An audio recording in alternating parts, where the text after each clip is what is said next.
Good evening friends. KMT classes में आप सभी का स्वागत है। आप सभी को नमस्कार, गुड इवनिंग। आज हम लोग एक बहुत ही इंटरेस्टिंग टॉपिक आज पढ़ेंगे। टॉपिक को शुरू करने से पहले मैं आपको कुछ कहना चाहता हूँ कि हम लोग तब तक रुकेंगे नहीं जब तक अपने लक्ष्य को प्राप्त नहीं कर लेते हैं। इसमें स्वामी विवेकानंद ने भी कहा था, उठो जागो तब तक रुको नहीं जब तक अपने लक्ष्य को प्राप्त कर नहीं कर लेते हो। तो हमें तब तक रुकना नहीं है जब तक हम अपने लक्ष्यों को प्राप्त नहीं कर लेते हैं। तो आइए शुरू करते हैं। आज का जो महत्वपूर्ण टॉपिक है,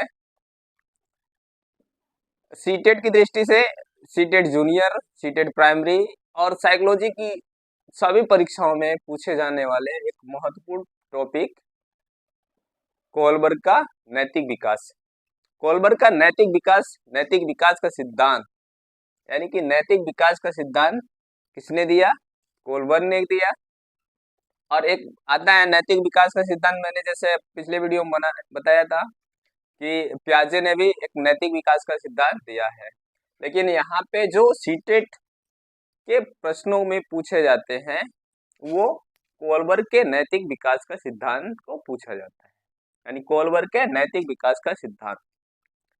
तो आइए शुरू करते हैं। पहले थोड़ा सा जानते हैं कोलबर्ग कौन है, इनका जन्म कब हुआ था। इनका पूरा नाम लॉरेंस कोलबर्ग। इनका जन्म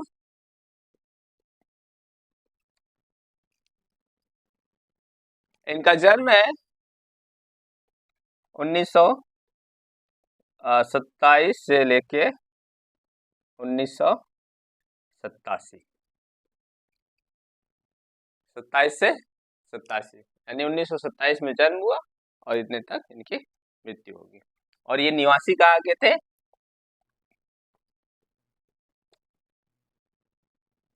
निवासी ये अमेरिका के। कहाँ के? अमेरिका। अमेरिकन मनोवैज्ञानिक लॉरेंस कोलबर्ग, ये अमेरिका के मनोवैज्ञानिक हैं।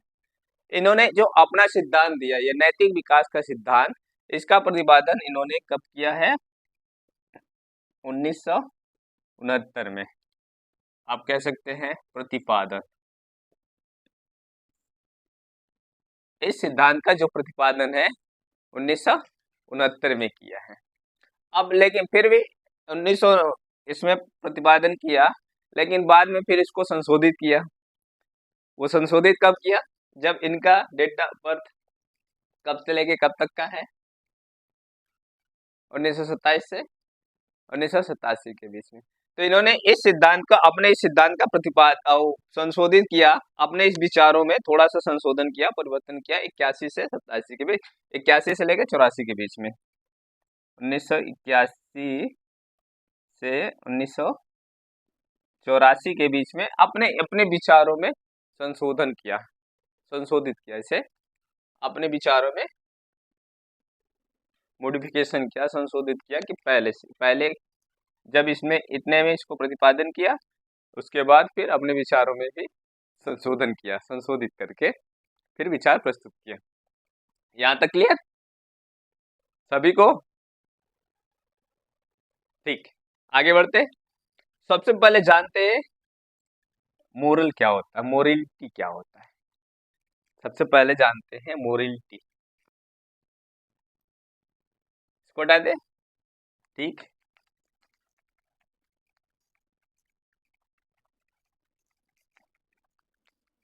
जानते हैं कि मोरलिटी क्या होता है। Concept of morality, concept of morality. Morality क्या होता है? नैतिकता, जिसे आप कहते हैं नैतिकता। नैतिकता का संप्रत्यय क्या होता है? हम नैतिक किससे मानते हैं? कहते हैं ये व्यक्ति नैतिक है, ये अनैतिक है। किस आधार पे हम ये जज करते हैं या किस आधार पे हम ये मानते हैं कि ये व्यक्ति नैतिक व्यक्ति है, ये व्यक्ति अनैतिक व्यक्ति है, वो उसके लिए कौन सा पैमाना लगाते हैं? ये क्या देखते हैं व्यक्ति के अंदर जिससे हम मानते हैं कि नैतिक और अनैतिक व्यक्ति है? मोरलिटी, अगर वन वर्ड में कहा जाए मोरलिटी क्या है, वन वर्ड में कहा जाए तो मोरलिटी को अगर एक शब्दों में डिफाइन करना हो तो क्या कहेंगे? क्या कहेंगे? जो सही और गलत की जो पहचान कराता है वो मोरलिटी है।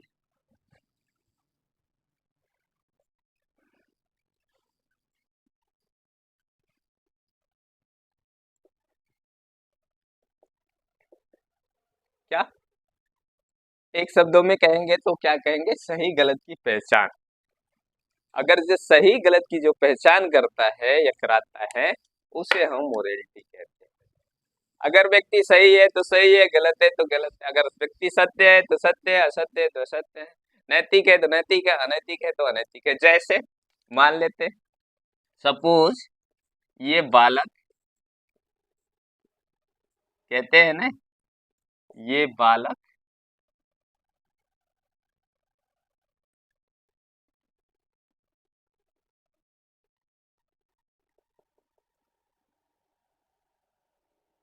ठीक, ये बालक है। यहाँ तो ये बड़ा बालक हो गया। मान लो जब बच्चा जब जन्म लेता है, ठीक, तो जन्म के समय आप उसे मोरलिटी कह सकते हैं, नैतिक अनैतिक कह सकते हैं कि ये नैतिक है अनैतिक है, अच्छा है बुरा है? बिल्कुल नहीं, क्योंकि जन्म के समय तो बच्चा एकदम प्लेन स्लेट के आधार आकार का होता है, कोरा कागज कहते हैं, कोरा कागज मनमोरा, इस पे जो लिख दे वो नाम दे रहा, मतलब कोरा कागज है। बच्चा जन्म के समय कैसा होता है? एकदम कोरा कागज होता है। अब जो इस पे लिख दीजिए वैसा हो जाएगा, यानी बच्चे को जो माहौल डाल दीजिए वैसा हो जाएगा। तो उसको मोरल नैतिक अनैतिक कौन बनाया? समाज। बच्चे को नैतिक अनैतिक बनाने का कार्य किसका हो गया? फिर समाज का। तो बच्चे तो जन्म के समय एकदम कोरा कागज है, कहते हैं कोरा कागज मन मोरा, लिख दूं नाम इस पे तेरा।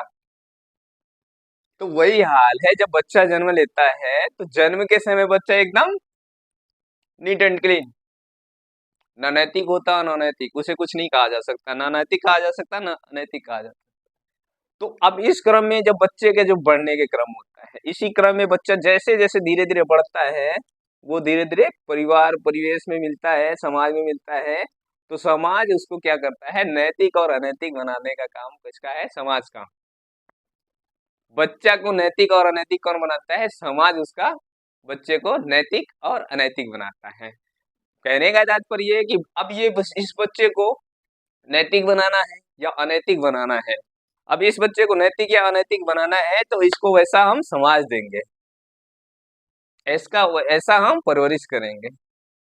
जब इस बच्चे का हम वैसा परवरिश करेंगे तो ये बच्चा नैतिक भी बनेगा और अनैतिक भी बनेगा। अगर जिस जैसा हम इसका परवरिश कर देंगे, परिवेश देंगे, जिस तरह का इसको हम सामाजिक परिवेश,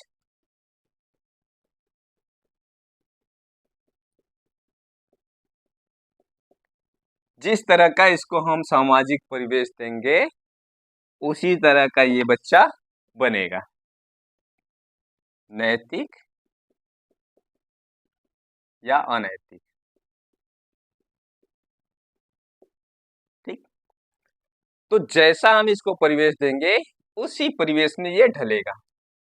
इसको चोर बनाना है, चोर बना देंगे, डाकू बनाना डाकू बना देंगे, इंजीनियर बनाना इंजीनियर बना देंगे, मास्टर बनाना मास्टर बना देंगे, टीचर बनाना टीचर। मास्टर तो आजकल हर एक चीज में लग रहा है, टेलर मास्टर, ड्राइवर मास्टर, बड़े मास्टर, पेंटर मास्टर, हर एक चीज का मास्टर हो गया है। मास्टर का मतलब होता है उस विषय की महारथी, महारथी का मतलब उस विषय में महारत हासिल करने वाला ही मास्टर कहलाता है। तो अब ये कौन सा, मान लिया टीचर के क्षेत्र में मास्टर, खेती के के क्षेत्र में मास्टर, ड्राइविंग के सेल्स में मास्टर, मतलब हर एक क्षेत्र में जो मास्टर होते हैं उसको मास्टर। तो अब इसको जो चाहे वो बना दो, वैसा परिवेश दे दो, वैसा बन जाएगा। जैसा परिवेश देंगे वैसा बन जाएगा। तो अब ये नैतिकता, मोरलिटी की बात आई, समझ में आया मोरलिटी? मोरलिटी का मतलब सबसे पहले वन वर्ड का है तो सही गलत की पहचान कराना। अगर सही गलत का पहचान ही क्या है, मोरल है, नैतिक। अगर जिस व्यक्ति में सही गलत का पहचान है कि सही क्या है गलत क्या है, तो वो सही कार्यों को करेगा। अगर अनैतिक बनना है तो नैतिकता को बढ़ावा देगा, अनैतिक कार्यों को करेगा। तो अब बच्चा, जैसे हमने बताया कि बच्चा अगर जन्म के समय तो एकदम कोरा कागज होता है, उस उसको जैसा परिवेश दे देंगे वैसा बन जाएगा। तो उसको नैतिक अनैतिक बनाने का काम कौन करता है? उसको नैतिक अनैतिक बनाने का काम करता है उसका सामाजिक परिवेश। नैतिक अनैतिक बनाने का काम कौन करता है? उसका सामाजिक परिवेश। जैसा उसको सामाजिक परिवेश मिलेगा वैसा वो व्यवहार करेगा। जैसा सामाजिक परिवेश मिलेगा वैसा ही व्यवहार करेगा। तो अब इस प्रकार क्या कर सकते हैं? अब इस प्रकार क्या कहेंगे कि नैतिकता क्या है? तो नैतिकता वह है, नैतिकता क्या है? तो आप इसमें कह सकते हैं कि नैतिकता वह है, क्या है? कि जो सामाजिक नियम है, सामाजिक व्यवस्था है, सामाजिक सिद्धांत है, तो उनके अनुरूप कार्यों को करना ही नैतिकता है। सामाजिक नियम, सामाजिक सिद्धांत, सामाजिक मान्यताएं, सामाजिक स्वरूप, जो चीज है उन सभी के अनुसार व्यवहार करना ही नैतिकता है। बात क्लियर? अब बयान लिख देते हैं। सामाजिक नियम,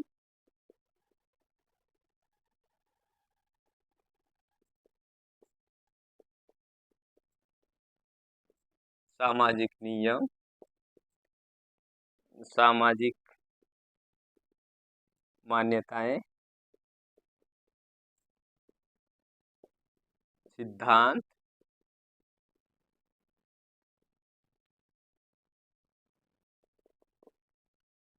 सिद्धांत, ठीक, मान्यताएं, सिद्धांत।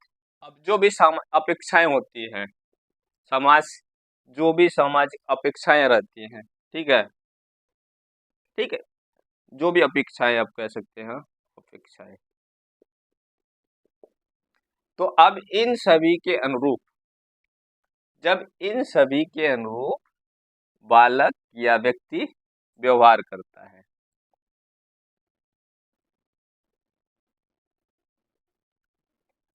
जब इन सभी के अनुरूप बालक या व्यक्ति व्यवहार करता है तो उसे कहते हैं नैतिकता।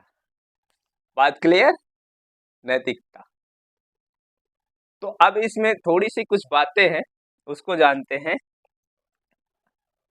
नैतिकता के अंतर्गत दो बातें बहुत ही महत्वपूर्ण है, इसको हटाते हैं फिर आपको समझाते हैं। वो दो बातें कि एक तो आता है कि नैतिक reasoning, moral reasoning, moral dilemma. ये दो बातें आते हैं, दो बातें बहुत चीजें हैं, ये परीक्षाओं में बार बार पूछता है आपका। नैतिक डायलेमा, मोरल डायलेमा जिसको कहते हैं, मोरल,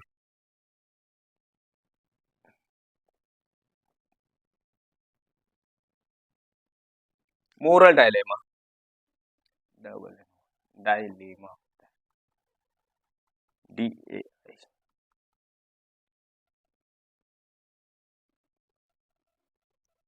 मोरल डायलेमा। अब मोरल डायलेमा जिसको कहते हैं नैतिक दुविधा, नैतिक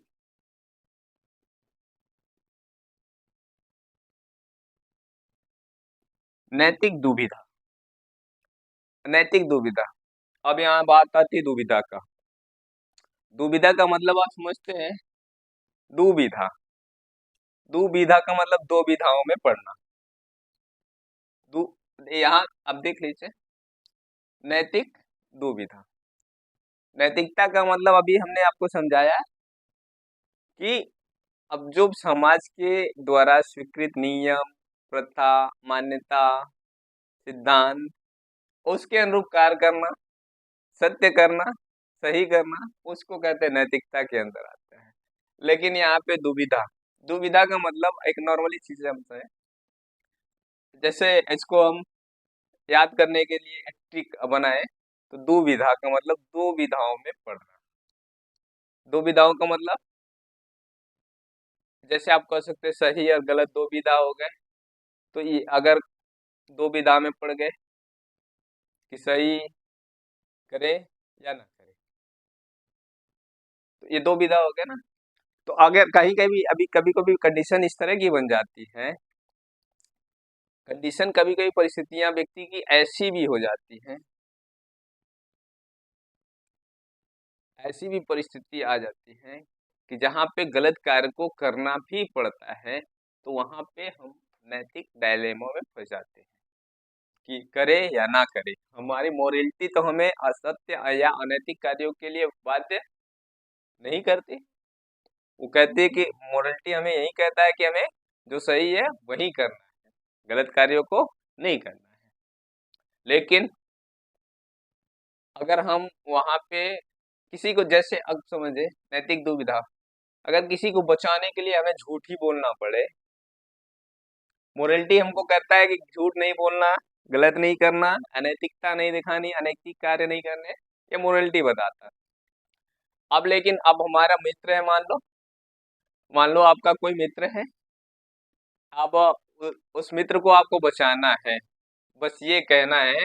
जैसे कि उस मान लीजिए इसके परिवार ने पूछा कि आपके साथ घूमने गया था, लेकिन मित्र वो आपके साथ घूमने नहीं गया था, लेकिन आप, उस मित्र ने आपसे कहा कि मेरे परिवार से ये बस कह देना कि मैं आपके साथ था, मैं आपके साथ। तो अब मोरलिटी आपका ये नहीं कहता है झूठ बोलो, गलत कार्य करो, ये नहीं कहता। लेकिन आपको याद रखना अपने दोस्त को बचाना है मार खाने से, डांट सुनने से। तो अब वहां दुविधा की स्थिति में क्या करें? अगर झूठ बोल देते हैं हमारा दोस्त बच जाएगा, झूठ बोलेंगे तो मेरे मन को शांति नहीं मिलेगी कि मैंने आज अनैतिक कार्य किया या झूठ बोला। ये दुविधा की स्थिति होता है जब जहां पे दो विधाओं में पढ़ना, ठीक, सही और गलत के भी निर्णय न कर पाना, सही और गलत के बीच निर्णय न ले पाना। सही और गलत के बीच जब निर्णय नहीं ले पाते, जब वो कंडीशन आती है, तब दुविधा पे हमने एग्जाम्पल दिया, ठीक। दुविधा आएगी ना, हमारे सामने एक समस्या आया, भाई हमको अपने दोस्त को बचाना है। अब दोस्त को बचाना है, झूठ बोलना पड़ेगा, बोले कि ना बोले, ये दुविधा। अगर नहीं बोलते हैं तो डांट सुनेगा, मार खाएगा, ये भी कंडीशन आ सकती है। अगर बोल दिए तो मेरे मन को शांति नहीं मिलेगी कि मैंने आज झूठ बोला, ये होता है। तो यहाँ पे ये दुविधाएं होती हैं, ठीक। यहाँ पे एक कंडीशन बनता है कि सही और गलत के बीच निर्णय न ले पाना, यानी दुविधा की स्थिति होती है, ठीक है ना।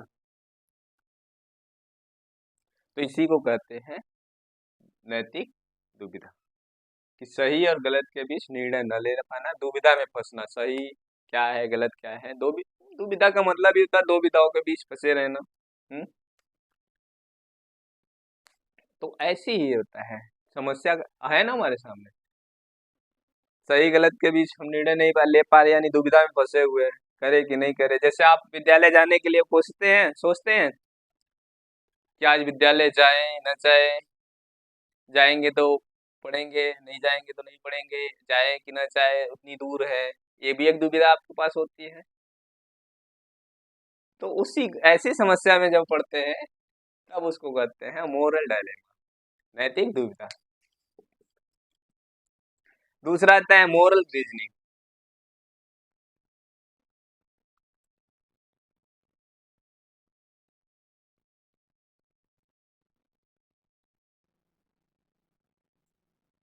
मोरल रीजनिंग,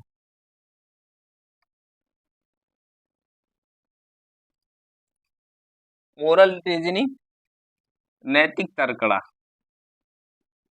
नैतिक तर्कड़ा।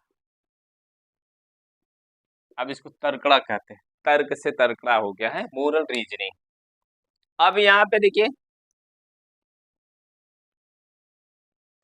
अब यहाँ पे था कि दो विचारों के बीच या दो सही और गलत के बीच निर्णय ले जाने में असमंजस है, दुविधा में है, तो ये चीज है। अब यहाँ पे मोरल रीजनिंग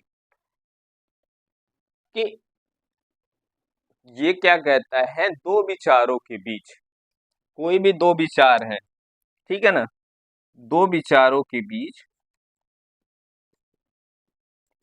विचारों के बीच सही गलत का निर्णय लेना। यहाँ पे वो समस्याएं नहीं ले पाते हैं, यहाँ पे दो विचारों के बीच सही गलत का निर्णय लेना।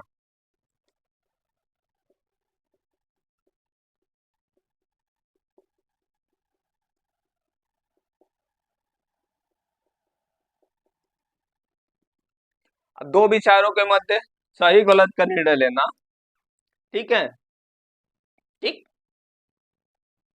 अब सही गलत का निर्णय लेना, अब क्या है, अब सही गलत का निर्णय लेना है, या तो आप कर सकते हैं सही गलत का चयन करना, चयन करना, कि अब दो विचार हैं आपके सामने, अब उस दो विचारों में से सही निर्णय लेना। जैसे यहाँ पे हमने बताया अपने दोस्त को बचाने के लिए आप निर्णय नहीं ले पा रहे थे, अगर निर्णय लेते तो आपकी मोरलिटी आपको गवाही नहीं देती, तो वहां दुविधा में हो गए। तो लेकिन यहाँ पे आपने विचार आपके दो, दोनों विचार में क्या है, अगर दोस्त को बचाना है तो झूठ बोलना है, नहीं बचाना है तो सत्य बोलना है, डांट खिलाना है, मार खिलाना है तो सत्य बोलना है। तो लेकिन आपको अब इन दोनों विचार हैं, बताएंगे तो दोस्त डांट सुनेगा या मार खाएगा, नहीं बताएंगे तो दोस्त बचेगा, तो नहीं बताएंगे तो झूठ बोलेंगे। तो अब यहाँ पे आपको चयन करना है, क्या करें, कंडीशन अप्लाई। तो आपने जो सही निर्णय लिया, सही निर्णय लिया कि हमको दोस्त को बचाना है, दोस्त के फेवर में कार्य किया, तो दोस्त फेवर में कार्य किया तो यानी कि झूठ बोलना पड़ेगा, तो आपने ये चयन किया नहीं झूठ बोलेंगे, झूठ बोलेंगे तो हमारा दोस्त बच जाएगा। जैसे इसमें इन्होंने बताया, एक हिंज अपनी पत्नी को बचाने के लिए, हिंज पत्नी बीमार थी उसकी, ठीक है ना, तो अब पत्नी उसकी जब बीमार थी, फॉर एग्जाम्पल एक है, इन्होंने ही समझाया है कोलबर ने, हिंज व्यक्ति था, उसकी पत्नी बीमार थी, हिंज, हिंज नाम के व्यक्ति था, और इसकी जो है पत्नी, इसकी पत्नी क्या थी, बीमार थी,